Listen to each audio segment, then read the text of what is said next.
Kilometre की यात्रा जो भीलवाड़ा से निकलकर भीलवाड़ा में ही समाप्त हो गया, लगभग 100 स्थानों पर जाएगा, ऐसा मुझे शायद बताया।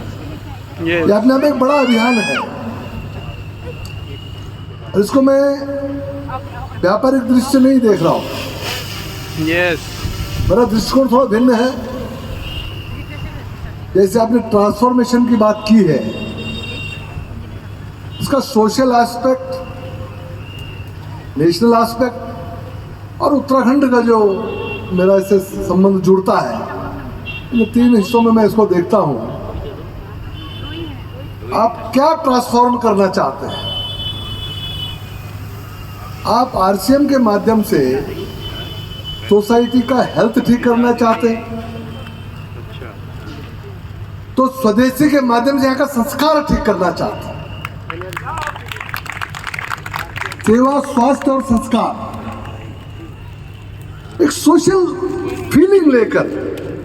देखिए क्या होता है, हम बिजनेस करने जाते हैं तो पर कई बार बहुत सारे लोग तो इसलिए करते होंगे, जैसे भी भैया बता रहे थे कि साहब अगर मैं आरसीएम में नहीं होता तो मैं बच्चों को अच्छा से नहीं पढ़ा रहा होता। वो आपका फाइनेंशियल एस्पेक्ट है, लेकिन जिस तरह मैंने आपका बिस्किट खाया, उसका स्वाद मुझे अच्छा लगा, लेकिन उसमें जो बात मुझे वक्त जी ने बताई कि मैदा प्रयोग नहीं कर रहे हैं, वो प्रोडक्ट शरीर के लिए हानिकारक नहीं है। आज आप देख रहे हैं कि पूरे देश लाइफ स्टाइल डिजीजेस से भरा पड़ा है, चाहे वो आपका ब्लड प्रेशर हो, चाहे वो आपका डायबिटीज हो, इवन दी हार्ट प्रॉब्लम्स हो, ये सब लाइफ स्टाइल डिजीजेज हैं और ये कहीं ना कहीं हमारे खाने से प्रारंभ होती हैं। तो अगर खाने में हम शुद्धता लाते हैं, जैसे दूध के बारे में कहा जा रहा था, वो भाव होता है कि मैं मेरे देश का नागरिक है, आगे चल के यही ये देश है। देश क्या है? यहाँ का नागरिक। इसको स्वस्थ रहना चाहिए, इसके स्वास्थ्य पर दुष्प्रभाव नहीं आना चाहिए। ये भाव लेकर अगर हम काम करते हैं तो हम उसकी हेल्थ को ठीक करते हैं। बिजनेस तो सेकेंडरी इशू है, वो तो हो ही जाएगा।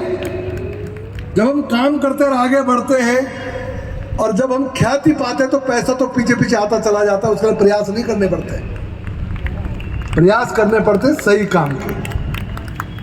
तो आप ये एस्पेक्ट जो हेल्थ का एस्पेक्ट है, इस पर आप जब काम करते हैं तो निश्चित तौर पे आपके अंदर एक संतोष का भाव भी आना चाहिए। आपको सिर्फ बिजनेस माइंड से नहीं सोचना है, आपका जो थॉट प्रोसेस है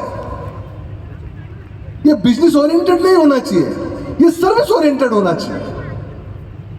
जब एक हेल्थ कॉन्शियस समाज खड़ा कर रहे हैं, उसको ऐसी सर्विसेज हम इन प्रोडक्ट के माध्यम से प्रोवाइड कर रहे हैं जो उसकी हेल्थ को ठीक करने वाला है, तो हम देश के नागरिकों को ठीक करने वाले हैं। स्वास्थ्य ठीक रहेगा तो बीमारी पे खर्चा भी कम होगा, उसकी वहां भी हम मदद करने वाले हैं। ये सोचना पड़ेगा, ये थॉट प्रोसेस में लाना पड़ेगा। इसी तरह से जैसे आपने संस्कारों की बात की, आज स्वदेशी का मंत्र लेकर हम तो भारतीय जनता पार्टी के लोग हैं, पूरे देश में एक अभियान हमारा चल रहा है, स्वदेशी का अभियान चल रहा है। अरे पूर्णतः स्वदेशी है, तो उस एंगल से भी अगर आप देखो, माननीय अभी मंच पे बोल रहे हैं, देहरादून के 2 बार पूर्व में रह चुके हैं, जिस पर हम लोग काम कर रहे हैं, लगातार 2 बार विधायक हैं, वहाँ भी आप कंट्रीब्यूट कर रहे हैं। आदरणीय विनोद जी चमोली।